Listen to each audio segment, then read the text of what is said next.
Estás escuchando Edubim te invita a leer, una serie de podcast de la editorial universitaria Villa María. En cada capítulo te mantenemos al tanto de nuestras novedades editoriales. Conversamos con autores, editores y actores de la cultura del libro. En este podcast te acercamos mucho más que libros. Te invitamos a formar parte de nuestra editorial. Amigos y amigas de Edubim te invita a leer. Sean ustedes bienvenidos y bienvenidas a un nuevo capítulo. En cada episodio de este podcast profundizamos en algunos de nuestros títulos más recientes a través de una conversación con su autor o autora. En esta oportunidad queremos presentarles un tema que atraviesa el medio ambiente, la geopolítica y la economía. Hablamos del litio, el famoso oro blanco. En el año 2024, con la edición del libro ¿Qué es el niño, la niña, la oscilación del sur?, de Guillermo Goldes y Edgardo Pierobón, se dio por inaugurada la colección ¿Qué es?, dirigida por Marcelo Panero. Este compendio de libros tiene por objetivo la divulgación de los más diversos campos del saber, destinados a brindar respuestas confiables a problemas de la agenda política, social, cultural, económico-tecnológica y productiva, donde cada una de las publicaciones busca responder a la pregunta ¿qué es? En esta oportunidad, el segundo libro de la colección responde al interrogante ¿qué es el litio? El autor es Federico Nassif, sociólogo, investigador, especializado en análisis cualitativos de procesos económicos en ciencia y tecnología. En este libro, Nassif responde a algunos interrogantes que dan respuestas necesarias en esta época. ¿Para qué sirve el litio? ¿Cuánto, dónde y cómo se produce? ¿De quiénes son los yacimientos? ¿Qué puede pasar en el futuro próximo? Los invitamos a escuchar la conversación con Federico Nassif. En Edubim tenemos muchas historias para contarte sobre ficción, crítica, cultura, economía y política. Estos son nuestros lanzamientos en la voz de sus autores.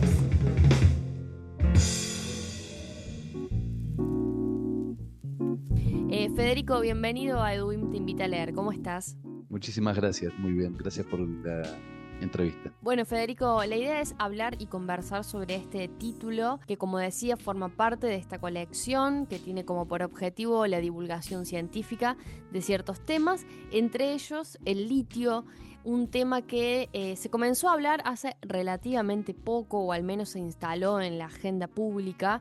Y la pregunta sobre qué es el litio, ¿cómo la podrías responder? Bueno, es una pregunta extremadamente amplia. Esa fue la propuesta de la editorial con esta colección, de abordar una pregunta simple, amplia, que por supuesto encierra en su interior un montón de complejidad y que se la puede abordar de distintos aspectos. Mi propuesta es abordarla desde una perspectiva, digamos, histórica sociológica, podría decirse, para tratar de responder dentro de esa gran pregunta amplia, ¿qué es el litio?, que podría ser respondida, por ejemplo, desde la química también o de otras disciplinas, tratar de dar una visión más bien integral y situada desde América Latina y en particular desde Argentina. Esa sería la propuesta. Es decir, básicamente, cómo fue que surgió el litio como un recurso estratégico, como hoy la prensa lo menciona en casi todos los medios. Digamos, cuál fue el proceso histórico por el cual el litio surgió y se posicionó de esa manera, cómo se produce, dónde se produce, con qué consecuencias, y bueno, quiénes son los principales actores y de quién es, digamos, cuál es la propiedad o el régimen de propiedad que todavía sigue vigente sobre este recurso en los distintos países, principalmente en Argentina, Bolivia y Chile, lo llamado Cono Sur, y bueno, y qué perspectivas de futuro tiene esta explotación. Bueno, mencionabas la perspectiva histórica y es algo que lo podemos ubicar al comienzo del libro. Haces una historia de este material que está vinculado con la industria bélica en el siglo XX. Bueno, no sé si querés como ubicar un poquito eso para después poder conversar también sobre la idea de transición energética, que creo que es lo más contemporáneo o al menos la preocupación más bien actual, digamos. Claro, en primer lugar, la dimensión histórica creo que es importante considerarla para notar que no estamos hablando de algo exclusivamente novedoso, a pesar de que así lo denomina la prensa. En realidad, los proyectos extractivos que tenemos en Argentina, en Chile, en Bolivia también, sobre todo en Argentina, que fue el país que empezó con más antelación a desarrollar estos proyectos, tienen que ver con el pasado industrial del país y con el surgimiento del litio como recurso para la energía nuclear. Entonces, rescatando aquella historia, también uno llega a considerar, bueno, la posibilidad de tener otros modelos productivos distintos, ¿no? Y además también de dar cuenta de digamos, la complejidad y el tiempo que llevan este tipo de desarrollos. Y no asumir que su desarrollo está simplemente liberado a, digamos, inversiones de empresas privadas, etcétera, etcétera. Entonces, aquella historia creo que es importante por eso. El litio surge como componente fundamental para el desarrollo de la fusión nuclear. Hay mucha historia interesante al respecto. Tanto Estados Unidos empieza a desarrollar los primeros yacimientos y formas de explotación, como después Argentina y Chile, eh, pensando inicialmente en este potencial de uso de fusión nuclear, que es la energía nuclear que se desarrolló para el uso de la bomba atómica, pero todavía no se desarrolló para la producción de energía eléctrica. La energía nuclear que conocemos es la de fisión nuclear. Bueno, ese es el origen inicial, eh, y en respuesta a ese origen fue que la Argentina en particular desarrolló sus primeros yacimientos, y eso también es importante rescatarlo porque fueron empresas estatales las que lo hicieron, ¿no? Eso queda generalmente en el olvido bajo la narrativa de la inversión minera que guiada por los precios internacionales del boom del litio vienen y desarrollan los proyectos. En realidad son proyectos que Argentina venía desarrollando desde los años 60-70, los que después en la década, digamos, neoliberal pasaron a ser privatizados y entregados al capital principalmente norteamericano. Ese sería el trasfondo de todo esto, y es una historia que generalmente queda más bien oculta por estas narrativas, ¿no? Federico, luego pensamos ya la segunda mitad del siglo XX, ubicamos en la primera mitad del siglo XX el litio como un componente fundamental para la fisión nuclear, para la industria bélica. Y ya en la segunda parte del siglo XX se empieza a pensar y se empieza a hablar de la transición energética. ¿Cómo es acá las posiciones geopolíticas, ¿no? Podemos pensar en las grandes potencias, podemos pensar en Estados Unidos, en China y los países del Cono Sur, como bien mencionabas, como proveedores de esa materia prima y con la tierra a disposición para el extractivismo. Claro, en realidad lo que uno nota cuando adopta la perspectiva histórica es que en realidad los yacimientos que se desarrollaron y se pusieron en explotación, tanto en Argentina como en Chile, de manos de empresas norteamericanas, fueron el resultado de un programa principalmente movilizado por el Servicio Geológico de Estados Unidos, relacionado con su propia transición energética, con su propio programa de transición energética que Estados Unidos empezó a diseñar a partir de la crisis del petróleo de 1973, dicho muy rápidamente. Como manera de enfrentar aquella crisis del petróleo por los precios internacionales en el año 73, empiezan a desarrollar sus propios programas de transición, y entre otras cosas, entre otras muchísimas cosas, como por ejemplo promover el desarrollo de energías renovables y la electromovilidad, se anticipan también a garantizarse los suministros críticos para esa transición energética, y entre ellos el litio ocupaba un lugar principal. Detectan que en los salares Cono Sur había grandes yacimientos o grandes reservas, y promueven la relocalización de la producción propia que tenía Estados Unidos hacia Chile primero y después hacia Argentina. Que esas son las dos primeras principales empresas que todavía hoy dominan el mercado mundial del litio. Hoy estamos acostumbrados a hablar más de China, pero en realidad todo esto ocurrió durante los años, digamos, 80s, 90s en Chile y en Argentina, y fueron promovidos e impulsados por empresas norteamericanas como parte de este plan. Lo que sucedió después es que esa transición energética, por supuesto, quedó relegada a lo largo de la década del 90 y volvió a cobrar impulso a partir de la década del 2010, con el ingreso de China a esa carrera ya como potencia, digamos, en abierta disputa por la hegemonía mundial. Y entonces ahí comenzaron las inversiones chinas también a expandirse sobre el mundo entero y sobre también Chile y Argentina. Bueno, también hay presencia en Bolivia.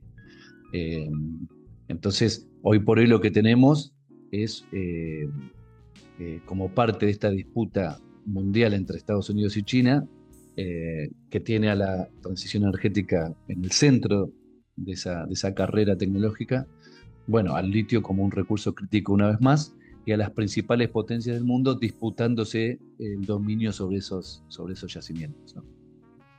En la actualidad estamos muy acostumbrados a ver y a ver con buenos ojos, digo, desde el sentido común más básico, la transición energética, los autos eléctricos, digo, todo este modelo que implicaría no utilizar los recursos como por ejemplo el petróleo. Pero existe una contracara, evidentemente, y es la contracara de, bueno, para que esto funcione de determinada manera, de esta manera eléctrica, sustentable entre comillas, sucede por detrás un modelo productivo que no sé hasta qué punto equipara el objetivo sustentable, ¿no? Claro, en términos estrictamente ambientales es un gran debate analizar si, digamos, responde a criterios de sustentabilidad, de poner en explotación todos los recursos naturales que se requieren, que no solamente es litio, ¿no? También es cobre, bueno, y muchos otros insumos mineros. Eso por un lado, la cuestión del saldo ambiental, que supone toda esta transformación tecnológica o revolución tecnológica, sin cuestionar el esquema de consumo, sobre todo a nivel global, y principalmente en los países centrales, ¿no? El nivel de consumo energético y el nivel de consumo, eh,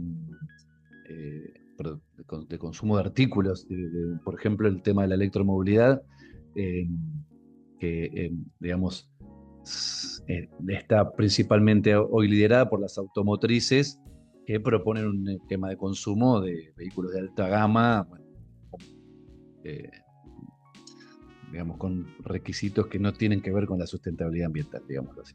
Eso por un lado.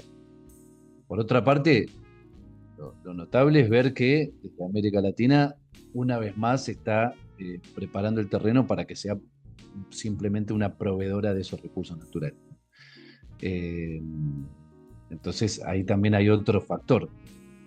Cuando hablamos de transición energética, se la presenta a veces como un fenómeno puramente global, como también las revoluciones tecnológicas, cuando en realidad responden a programas de desarrollos nacionales. En este caso, tanto las principales potencias del mundo impulsan este tipo de desarrollos, y la potencia emergente, que sería China, aprovecha este ciclo de nueva transición energética, que sería el salto de las energías de combustibles fósiles a energías renovables, y una segunda revolución eléctrica, porque son las dos cosas lo que estamos viviendo, con la electrificación sobre todo del sector automotor. Bueno, China aprovecha ese momento para pegar su propio salto de dominio tecnológico. Distinto sería pensar la situación desde una transición energética propia para América Latina, que eso ya serían otros parámetros, ¿no? Estamos también acostumbrados a escuchar o a decir, bueno, como América Latina y Argentina y sus recursos naturales, y esta idea de la guerra por los recursos naturales, ¿no? La guerra por el agua, la guerra por el litio. ¿Cómo lo ves vos a futuro, digamos? Y eso es una gran interrogante. En principio, en los últimos años, sobre todo desde que comenzó frontalmente la guerra comercial entre Estados Unidos y China, el dominio de los recursos críticos pasó a estar en el centro de la geopolítica de una manera muy explícita, incluso llegando a modificarse las redes de suministros, que durante los años 80, 90 se había establecido o consolidado una red de suministros que podría llamarse global, en torno al neoliberalismo reinante, es decir, donde las principales potencias o empresas productivas se abastecían de suministros de todo el mundo, ¿no? Sin importar la distancia ni el tipo de país.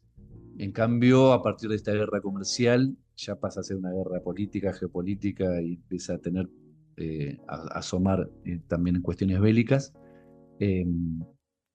La red de suministro fue modificada, principalmente Estados Unidos advirtió que el neoliberalismo que tanto promovió empezaba a jugarle en contra, básicamente porque en esas reglas de compraventa de yacimientos, que esto es lo que no hay que naturalizar, ¿no? Que los yacimientos mineros puedan comprarse y venderse como si fueran mercancías ordinarias.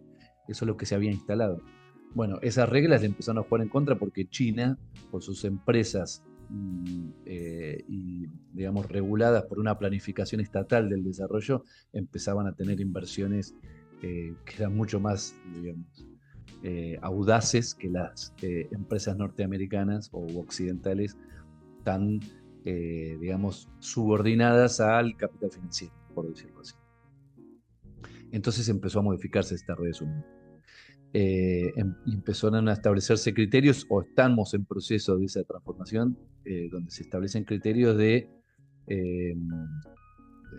políticos y geopolíticos, lo que Estados Unidos llama friendshoring o nearshoring, es decir, proveedores de recursos naturales que vengan de países amigos o socios o aliados. Y ahí empiezan a establecerse una serie de problemáticas que por ahora no han pasado del discurso o de las presiones diplomáticas, pero que bueno, sí podría a futuro traducirse en otro tipo de operaciones más abiertamente militares. No habría que descartarlo, pero... Bueno, Federico, ¿qué crees por último que viene a aportar este material a la discusión, a la temática en general? Bueno, creo que en Argentina la temática del litio, si bien empezó a cobrar estado, digamos, en la prensa o en la opinión pública, desde hace un par de años atrás, generalmente ha quedado en el olvido esta dimensión histórica que invita a pensar la posibilidad de tener modelos productivos alternativos, porque ya lo hemos hecho en el pasado, hemos tenido otra forma de administrar, regular, gestionar nuestros recursos naturales, más relacionados, más asociados con el desarrollo nacional, y eso es interesante mencionarlo y rescatarlo para poder pensar en alternativas al presente. Y otra cuestión importante es poder compararlo con lo que sucede en los países limítrofes, ¿no? Lo que ocurre en Argentina con el litio, que esto es un esquema de concesiones mineras ordinarias otorgadas a nivel provincial. Este esquema que tenemos en Argentina, por un lado, no siempre fue así, fue desarrollado principalmente en la década de los 90. Previamente había un esquema distinto, con recursos estratégicos, por ejemplo, en el sector nuclear, o por ejemplo, en la cuestión del petróleo y la creación de YPF, es decir, ¿no? Una empresa estatal, y el código de minería de la época del mismo gobierno peronista que establecía estos recursos naturales como inalienables e imprescriptibles para el dominio a nivel nacional. Bueno, eso ha quedado en el olvido y es importante rescatarlo. Y también a nivel comparado, porque este esquema que tenemos de provincialización y de concesiones mineras sin ningún tipo de condiciones, ni siquiera límite, porque son concesiones que establece el sector privado por tiempo indeterminado. Bueno, no sucede lo mismo en los países limítrofes, ni en Chile ni en Bolivia. Así que no hay que ir muy lejos para ver otras alternativas productivas que podrían ser más beneficiosas para los intereses nacionales. una denominación que ya pasó de moda, pareciera, pero que creemos que sigue siendo vigente, ¿no? El interés nacional. Así que creo que esta publicación y esta colección que es de la universidad, creo que puede aportar este tipo de debate. Federico, muchísimas gracias y bueno, y lo mejor para qué es el litio. Muchísimas gracias a vos y bueno, a disposición para lo que necesiten. Gracias. ¿Estás escuchando? Edubim te invita a leer. Hasta aquí llegamos con este episodio de Edubim te invita a leer. Pueden seguirnos en Instagram como @editorial_edubim, en Facebook Editorial Edubim, en Twitter nos encuentran como Edubim y en LinkedIn como Editorial Edubim. Les recordamos que en nuestras redes sociales van a encontrar información sobre las preventas, anticipos y lanzamientos. En nuestro sitio web www.edubim.com.ar van a poder realizar compras de nuestro catálogo físico y digital y además leer notas de nuestro blog. Mi nombre es Camila Argüello y esto es posible gracias al equipo de comunicación: Candela Bergliafa, Carolina Vázquez, Sebastián Perotti y Rocío Monasterolo. Hasta la próxima.